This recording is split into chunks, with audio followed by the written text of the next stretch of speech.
እንዴ እስካባተርና ዶዘር ማዞር ጀመሩ ማለት ነው? አዎ ዶዘሯን በቅናሽ እስካባተሯን በማይ ዝም በይ። የእናንተን ዝናልነት በዚህ ከቀጠለ አውሮፕላኖችና በብድር ያመጣናቸው ድሮኖች በየአውሮ ጎዳናው መሸጣቸው አይቀርም። ዝም በይ።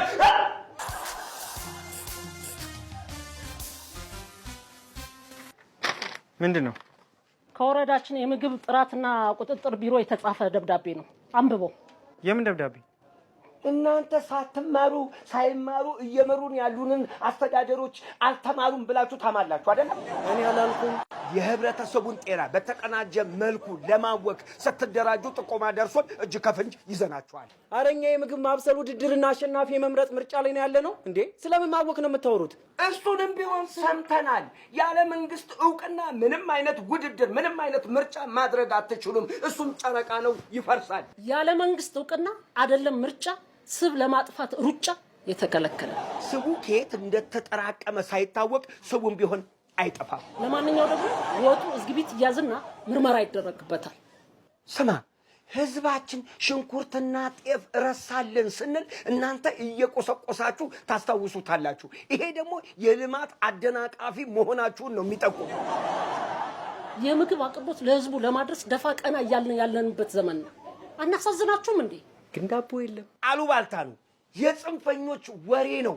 በየመንደሩ በየአካባቢው ያለው ዳቦ የኛ አይደለም እንዴ? እንደዚህ ቤት ለቤት እየገባችሁ እንደው ሐሜት ከምትሰሙ ቤት ለቤት እየገባችሁ የህዝቡን ችግር ብትሰሙ ይሄን ጊዜ የት በደረሳችሁ ነበር። ይሄን ሰውዬ እንውረሰውና ግቢ ውስጥ አጠር ያለች አነስ ያለች አጥር አጥረን ጸረ ልማት በሚባል እንዲጎበኝና አጥር አፍርሱ በሚባልበት ዘመን የራሳችንን አጥር ሰርተን ጸረ ልማት እንድንባል ነው እንዴ የምትፈልገው? እባክህ ዞር በእንዲህ አይነት ነገር። አይኛማ ማንም አይለንም እንዴ? የመንግስት እኮ ነን። እባክህ ከህግ እስረኛ ይልቅ ይኸውልህ የመንግስት እስረኛ ብዙ ነው።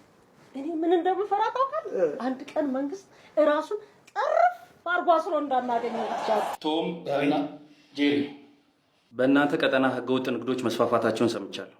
መቼስ ለቦታው እንጂ ለስልጣኑ አዲስ እንዳልሆንኩ ታውቃላችሁ። አዎ፣ ግን መረጃውን እሱ በአካል ሄደው ነው ወይስ በጥቆማ ነው ያገኙት? በአካል ሄጄ ለማየት ሞክሬያለሁ። የማየው ነገር ግን በጣም ከባድ ነገር ነው። ከባድ ማለት እንዴ እስካባተርና ዶዘር ማዞር ጀመሩ ማለት ነው? አዎ፣ ዶዘሯን በቅናሽ እስካባተሯን በማይ ዝም በይ። የእናንተን ዝናልነት በዚህ ከቀጠለ አውሮፕላኖችና በብድር ያመጣናቸው ድሮኖች በየአውሮ ጎዳናው መሸጣቸው አይቀርም። እውነት ነው። አለቃ የሚናገሩት ነገር ሁሉ ትክክል ነው። አንድ መሬት ጠብ የምትል ነገር የላትም። ጥረታችን ጥራቱን ያልጠበቁ ምርቶች ለህብረተሰቡ እንዳይገቡ ነበር፣ ግን ያንን ማድረግ አልቻለም። ማለት አለቃ ዞር ብዬ ባደረግኩት ጥናትና ዳሰሳ ኦሪጂናል እቃዎች ሁሉ ሳይቀሩ ለህብረተሰቡ እየተሸበቸቡ መሆኑን ደርሼበታል። እንዴ እኔም እኮ ቅድም እኮ አግኝቼ ኦሪጂናል ብቻ ማለት አይቼ ነበር ሳልፍ። ቆይ እናንተ እያላችሁ ይህ ነገር እንዴት ሊፈጠር ቻለ?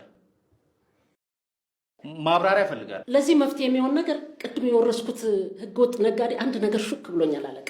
አሃ ከነጋዴዎች ጋር ጤናማ ግንኙነት ስላላችሁ ነው እንደዚህ እንዳሸን ይፈልጉት። ኧረ በፍጹም አለቃ የሚሉት ነገር እንዴ! በዚህ አይነትማ ከነጋዴዎቹ ጋር ማህበራዊ ግንኙነት ጀመራችኋል። ቡና ትጠራራላችሁ፣ ሚስጥርም ሳይቀር ታወራላችሁ ማለት ነው። ኧረ እግረ መንገዳችን ነው እንዴ አለቃ? እኛና ህገወጥ ነጋዴ እኮ እስካሁን ድረስ እሳትና ጭድ ነን አይደለም እንዴት ነው? አዎ እነሱ ህገወጥነታቸውን እስካላቆሙ ድረስ በመካከላችን ምንም አይነት ሰላም ሊሰፍን አይችልም። በጣም ጥሩ ጄሪ፣ ምን ነበር ያገኘሽው መረጃ? ማለት ህገወጥ ነጋዴን ብቻ ማዝ ዘላቂ መፍትሄ ያመጣል። ጎዳና ላይ ህገወጥ ንግድ የሚገዙ ሸማቾችን በቁጥጥር ስር ማዋል ነገሩን ሁሉ ደግሞ ሊያቀልልን ይችላል። እነሱን የምንቀጣበት ደግሞ ደንብ ደግሞ ማዘጋጀት እንችላለን አለቃ። ቀላል አዎ ጄሪ ያነሳችው ሀሳብ ትክክል ሳይሆን አይቀርም። ደግሞ ቅጣቱን አሁን እንደወጣን መጀመር እንችላለን። ትኬቱን መንገድ ላይ እናሳትማለን። እስካሁን ዝም ያለ ጠፍቶ ነው ይመስላችኋል? ታዲያ ምን ጠፍቷችሁ ነው? ይሄን ተቆጣጠር ማለት ከ120 ሚሊዮን የኢትዮጵያ ህዝብ ጋር አባሮሽ እየተጫወትን ነው ማለት ነው። ይሄ ደግሞ በየቀኑ በየመንገዱ ላይ ታላቁ ሩጫ ማዘጋጀት ማለት ነው። በዛ ላይ ደግሞ ብዙ የሰው ኃይልና ባጀት የሚጠይቅ ነገር ነው። አለቃ ልክ ናቸው። ህዝብን ማሳደድ ነው የሚሆንብን። አንተ ደግሞ ወይ ከኔ ወይ ከሳቸው ጋር ሁሉን ሀሳብ እሺ ይላል። ከዚህ ሰዓት ጀምሮ በየሰፈራችሁ ያለውን የህገወጥ ንግድ በአንድ ሳምንት ውስጥ አጥፍታችሁ እንድታሳውቁኝ ይፈልጋል። ታዛዥ ነን አለቃ። ግን ዘለቄታዊ የሆነ መፍትሄ የሚያመጣ አንድ ሀሳብ አለኝ። ለምን ከመርዝ አምራች ድርጅቶች ጋር በመነጋገር ይሄ ህገወጥ ነጋዴውን እየነጠለ ፌንት እያሰራ እያጥመለመለ የሚጥር መድኃኒት እንዲያመርቱልን በማድረግ ቅድም ባሏት ድሮን በተለይ ሜክሲኮ ላይ መገናኛ ላይ ሌላም ቦታ ላይ ጠብጠብ የሚያደርግ ብናደርጋቸው ዝባል ዳይወረሰ